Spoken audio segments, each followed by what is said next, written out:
This is what we ate for our lunch today.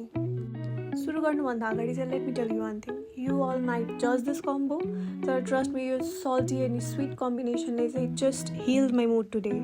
Actually, I was not planning to cook anything special, but since I went to my parents' place today, my mood just shifted and I started making halwa and aloo for them. Halwa र आलु पाकुन्जेल चाहिँ let's talk about my previous video. मैले त्यो video बनाइसकेपछि मलाई बल्ल realise भयो कि मसँग ब्याकग्राउन्डमा राख्ने साउन्डै छैन भनेर।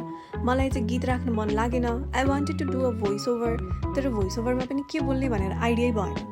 सो मैले टिकटकमा यतिकै स्क्रोल गर्दा गर्दा एउटा साउन्ड भेट्टाएर चाहिँ I extracted it from TikTok अनि देन आई एडिटेड इट अनि मैले अपलोड गरेको थिएँ। त्यो साउन्ड चाहिँ जेन्डर इक्वालिटीसँग रिलेटेड थियो। म चाहिँ मेरो घरको एक्लो छोरी हो, एक्लो नै सन्तान हो, I am a single child. तर मैले मेरो लाइफमा अहिलेसम्म कहिले पनि जेन्डर इनइक्वालिटी फेस गर्नु नै परेन। लक्कीली मेरो इनलजहरू पनि जेन्डर डिस्क्रिमिनेसनको अगेन्स्ट नै हुनुहुन्छ। They are also so much understanding. मैले त्यो साउन्ड युज गर्नुको रिजन चाहिँ not because I have faced it, but because Nepali सोसाइटीमा चाहिँ यो प्र्याक्टिस अझै पनि एक्जिस्ट गर्छ अनि अब चाहिँ यो चलन सकिनुपर्छ। अब हाम्रो जेनेरेसनबाट चाहिँ यो अन्त्य नै हुनुपर्छ भन्ने उद्देश्यले चाहिँ मलाई राम्रो लागेर त्यो साउन्ड युज गरेको थिएँ। त्यो भिडियोमा चाहिँ एकजना दाइ अथवा भाइ ब्रदरले चाहिँ कमेन्ट गर्नुभएको रहेछ, हाम्रोमा यस्तो भन्नु हुँदैन तर कोही हुन्छन् त्यस्तो भनेर।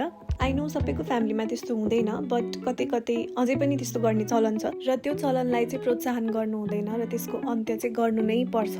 We all should stand up against it भन्दै यो भिडियो चाहिँ यहीँ एन्ड गर्न चाहन्छु। And this is my dad helping me garnish the plate. Bye guys, see you in my next video.